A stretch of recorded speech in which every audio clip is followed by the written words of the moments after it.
Hello dear students. मैं doctor Vibha Sharma, associate professor government law college Ajmer, आज फिर आप लोगों के साथ हूँ।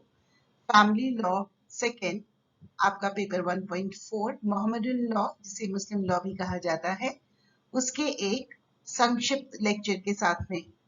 जैसा कि आप लोग जानते ही हैं कि हम लोगों ने अब तक सोर्सेस देखने प्रारंभ किए थे और पिछले वीडियो में मुस्लिम लॉ में जो प्राइमरी सोर्सेज हैं, जो प्राथमिक स्रोत हैं, उनके बारे में जानकारी हम प्राप्त कर चुके हैं। तो आज की इस वीडियो में हम लोग मोहम्मदन लॉ में जो सेकेंडरी सोर्सेज माने जाते हैं, यानी गौण स्रोत मुस्लिम विधि के, उनके बारे में जानकारी लेंगे।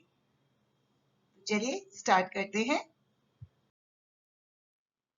मुस्लिम विधि के कुल 8 स्रोतों में से 4 प्राथमिक स्रोत यानी प्राइमरी सोर्सेज के बारे में हम लोग पूर्व के वीडियो में जानकारी प्राप्त कर चुके हैं और अभी प्रारंभ करेंगे सेकेंडरी सोर्सेज। तो देख लेते हैं सेकेंडरी सोर्सेज कौन से हैं, यानी मुस्लिम विधि के गौण स्रोत। तो उनमें सबसे पहले है कस्टम्स यानी कि उर्फ, उसके बाद में है justice, equity and good conscience, उसके बाद जुडिशियल प्रेसिडेंट्स और फिर लास्ट में लेजिस्लेशन, है ना। प्राइमरी सोर्सेज यानी प्राथमिक स्रोतों में हम जानते हैं कुरान है, सुन्ना और हदीस है, इजमा है और कियास है, जो सुन्नियों के द्वारा मान्य है। शिया केवल कुरान, सुन्ना और हदीस और इजमा को ही मुस्लिम विधि का स्रोत मानते हैं, है ना। ये तो हमें मालूम ही है। तो प्रारंभ करेंगे कस्टम्स, जिसे उर्दू अरबी में उर्फ कहा जाता है और हिंदी में रूढ़ी और प्रथा के नाम से हम जानते हैं। तो हालांकि प्रथा को मुस्लिम विधि शास्त्री विधि के स्रोत के रूप में मान्यता नहीं देते हैं, लेकिन इससे पूर्णतया इनकार भी नहीं किया जा सकता है या इन्हें अस्वीकार भी नहीं किया जा सकता है, क्योंकि हम लोग ये भली प्रकार से जानते हैं कि अरब प्रदेश में इस्लाम आने से पूर्व प्रथाएं प्रचलन में थी और उनमें से कुछ प्रथाओं को सुधार के, उनमें संशोधन करके पैगंबर मोहम्मद साहब के द्वारा लागू किया गया था, है ना। तो एक रूप में देखें तो वो प्रथाएं ही हैं संशोधित रूप में, जो मुस्लिम विधि में लागू हैं, ठीक है ना। जैसे भागीदारी हुई, मेहर या तलाक के जो नियम है वो प्रथा में ही हम पाते हैं। तो अब हम देख लेते हैं कि मुस्लिम विधि के अंतर्गत एक कस्टम को यानी कि एक प्रथा को मान्य होने की क्या शर्तें है। The conditions of a valid custom. सबसे पहले वह इमेमोरियल होना चाहिए, यानी किसी भी जीवित व्यक्ति को यह याद नहीं होना चाहिए कि उस प्रथा का प्रारंभ कब से हुआ था, है ना। उसके बाद कंटिन्यूटी, यानी उस प्रथा को लगातार ही माना जाना चाहिए, यानी कोई कार्य एक बार किया गया हो, फिर छोड़ दिया गया हो और फिर उसे दोबारा से किया जाने लगे तो उसमें निरंतरता नहीं बनी रहती है। कोई प्रथा वैधता प्राप्त करने के लिए निरंतर रूप में मानी जानी चाहिए। उसके बाद है सर्टेनिटी यानी निश्चितता, यानी प्रथा के बारे में किसी भी प्रकार का संशय नहीं होना चाहिए कि इसे इस तरह से किया जाना चाहिए था या किसी अन्य प्रकार से किया जाना चाहिए था। उसमें एक निश्चितता होनी चाहिए कि प्रथा तो यही है, ठीक।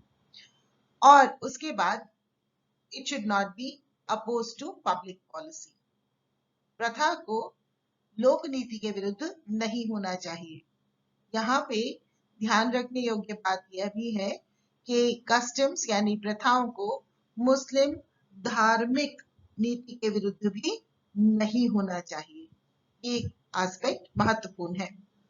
उसके बाद हम देखते हैं मुस्लिम पर्सनल लॉ शरिया एप्लीकेशन एक्ट 1937 के सेक्शंस 2 और 3 के अंतर्गत भी प्रथाओं से संबंधित ही बात कही गई है और इसमें बहुत क्लियरली ये कहा गया है कि किसी भी रूढ़ी या प्रथा के अन्यथा होते हुए भी निर्वसीयत उत्तराधिकार यानी इंटरस्टेट सक्सेशन के मामलों में, स्त्रियों की विशेष संपत्ति के मामले में, विवाह या विवाह विघटन के मामले में, भरण पोषण, मेहर, संरक्षकता यानी गार्जियनशिप के मामले में या दान, जिसे हम गिफ्ट के रूप में जानते हैं, उन मामलों में जहां पक्षकार मुसलमान है तो वहां मुस्लिम स्वीय विधि ही लागू होगी। ठीक है। हालांकि इसमें 3 एक्सेप्शंस भी दिए हुए हैं और वो अपवाद हैं जिन पर रूढ़ियां लागू होंगी। वो है कृषि भूमि और पुण्यार्थ और धार्मिक विन्यास, यानी एग्रीकल्चरल लैंड और रिलीजियस एंड चैरिटेबल एंडोमेंट्स के ऊपर रूढ़ियां लागू होंगी। ठीक है। धारा 3 भी ये व्यवस्था करती है कि दत्तक यानी एडॉप्शन, इच्छा पत्र यानी विल और वसीयती संपदा यानी लीगेसीज में मुस्लिम विधि में से कोई मुसलमान रूढ़ी से शासित तभी होगा अगर उसने इस बारे में इस संबंध में सक्षम अधिकारी के समक्ष घोषणा कर दी हो। ठीक है। तो पंजाब में जो खोजा है या कच्ची मेमन अब भी रूढ़ियों से ही शासित है। तो कहना गलत ना होगा कि हालांकि रूढ़ियों का प्रभाव मुस्लिम विधि के अंतर्गत बहुत कम हो गया है, लेकिन पूर्णतया समाप्त हो गया है कहना उचित नहीं होगा। उसके बाद में मोहम्मद इस्माइल वर्सेस शिवमुख का जो केस है उसके अंतर्गत भी प्रिवी काउंसिल के द्वारा रूढ़ियों के बारे में भी बात की गई थी। हालांकि ये केस वक्फ से रिलेटेड है और वक्फ वैलिडेशन एक्ट जो है मुस्लिम्स को जो गवर्न करता है उससे ये केस डील करता है। इसके केस के बारे में डिटेल में हम लोग तब जान लेंगे जब हम लोग वक्फ के बारे में पर्टिकुलरली जानकारियां प्राप्त करेंगे। हमारे जानने के लिए यहाँ इतना पर्याप्त होगा कि प्रिवी काउंसिल ने भी इस पर्टिकुलर केस में मुस्लिम विधि में जो रूढ़ी चल रही है वक्फ के संबंध में उसको भी ध्यान में रखा था। जिन लोगों ने क्लास अटेंड की है उन्हें इस रेफरेंस को किस तरह से समझना है वो तो जानते ही हैं, लेकिन जो लोग क्लास अटेंड नहीं भी कर पाए हैं उनके लिए मैं बता दूं कि किसी केस का जो रेफरेंस है उसको समझने के लिए हम प्रारंभ करते हैं जैसे ईयर से, है ना। यहाँ 1913 जो लिखा है यानी ये केस 1913 में डिसाइड हुआ था। पीसी का मतलब हुआ प्रिवी काउंसिल के द्वारा, है ना। तो ये 15 नंबर में Bombay LR Bombay law reports के पृष्ठ संख्या 76 पर हमें मोहम्मद इस्माइल वर्सेस शिवमुख का जो केस है वह मिल जाएगा। ठीक है ना। तो ये तो हो गया मुस्लिम विधि के अंतर्गत प्रथाओं की क्या स्थिति है स्रोत के रूप में। ठीक। अब बाकी के बारे में भी जानकारी ले लेते हैं।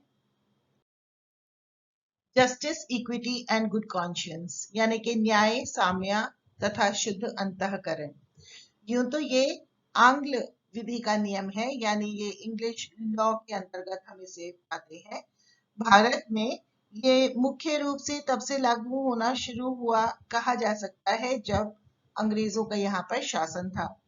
कई बार इस तरह की स्थितियां पैदा हो जाती थी जबकि मुस्लिम विधि के अंतर्गत वो समझ नहीं पाते थे या कोई नियम जब उनको नहीं मिलता था तो किसी मामले में अगर वो उचित समझते थे तो न्याय, साम्य और शुद्ध अंतःकरण का सहयोग लेते हुए उसके आधार पर अपने निर्णय दिया करते थे।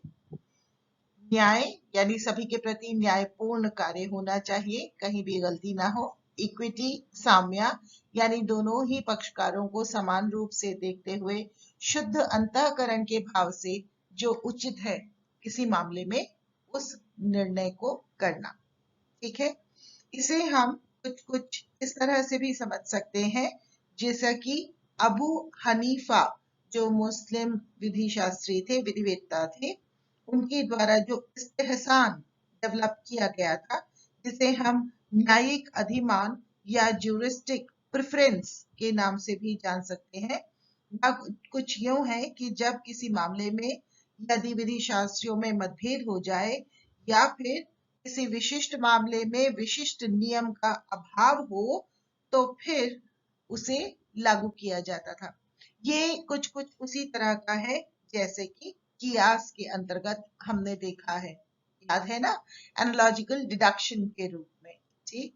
तो कुछ कुछ उसी स्तर में या उसी के समान justice, equity and good conscience के इस स्रोत को हम देख सकते हैं, कह सकते हैं।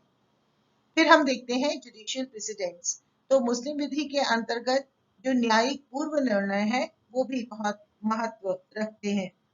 इसके अंतर्गत सबसे पहले हमें ये जानना आवश्यक है कि कौन से न्यायालयों के निर्णय जो है वह इस श्रेणी में रखे जा सकते हैं।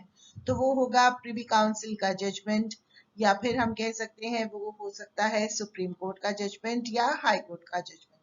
ठीक है ना।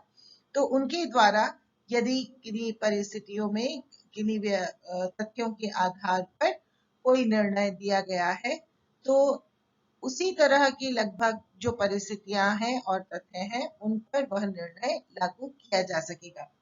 अब इसके बारे में अगर हम देखें तो हम जानते हैं कि हमीरा बीबी वर्सेस जुबैदा बीबी जो कि 1916 में डिसाइड हुआ था, इसमें जो व्यवस्था दी गई थी मेहर के बारे में वो आज भी बहुत ही महत्व रखती है मुस्लिम विधि के अंतर्गत। वो निर्णय आज भी बहुत इंपॉर्टेंट है।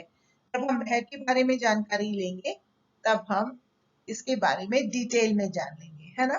तो ये जो जुडिशियल प्रेसिडेंट्स हैं यानी न्यायालयों के द्वारा जब किसी बिंदु पर यदि कोई नियम मुस्लिम विधि का उन्हें नहीं मिलता है तो फिर या जिस भी तरह का वह नियम मिले उसके ऊपर जो इंटरप्रिटेशन दे या व्यवस्था दे या उसका जिस प्रकार से निर्वचन करेंगे तो वह निर्णय उसी रूप में समान तथ्यों और परिस्थितियों वाले वादों पर भी लागू किया जा सकेगा। तो इसके आधार पर भी हम कह सकते हैं कि मुस्लिम विधि जो है वह आगे बढ़ी है और इसलिए इसे हम स्रोत के रूप में मानते हैं। जैसा अभी मैंने बताया हमीरा बीबी का जो केस है मेहर के ऊपर आज भी अथॉरिटी रखता है।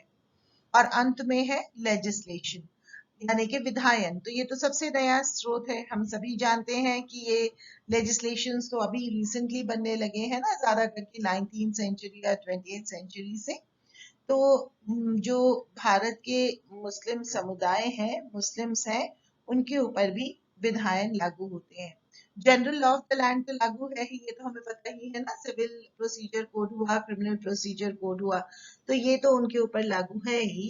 लेकिन उसके अलावा मुस्लिम्स के लिए पर्टिकुलरली अगर कोई लॉज बने हैं, जैसे है मुस्लिम पर्सनल लॉ शरिया एप्लीकेशन एक्ट 1937 जो मैंने अभी पिछली स्लाइड में आप लोगों को बताया है, और dissolution of Muslim marriage act 1939, और इसी तरह के और भी ऐसे स्पेसिफिक एक्ट्स हैं जो मुस्लिम्स के ऊपर लागू हैं।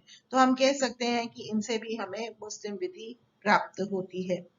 इसके अलावा चाइल्ड मैरिज रिस्ट्रेंट एक्ट जिसके बारे में आपने आज सुबह ही जो लीगल एड जो अभियान है उसके अंतर्गत हमने जानकारियां प्राप्त की हैं, तो वो भी मुस्लिम्स के ऊपर भी लागू है।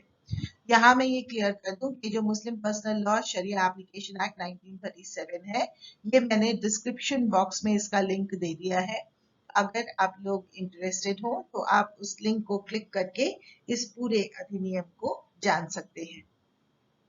ध्यान रखिएगा, शियाओं के द्वारा केवल 3 प्राथमिक स्रोतों को ही मान्य किया गया है मुस्लिम विधि के स्रोतों के रूप में, और वो है कुरान, सुन्ना और हदीस और इज्मा।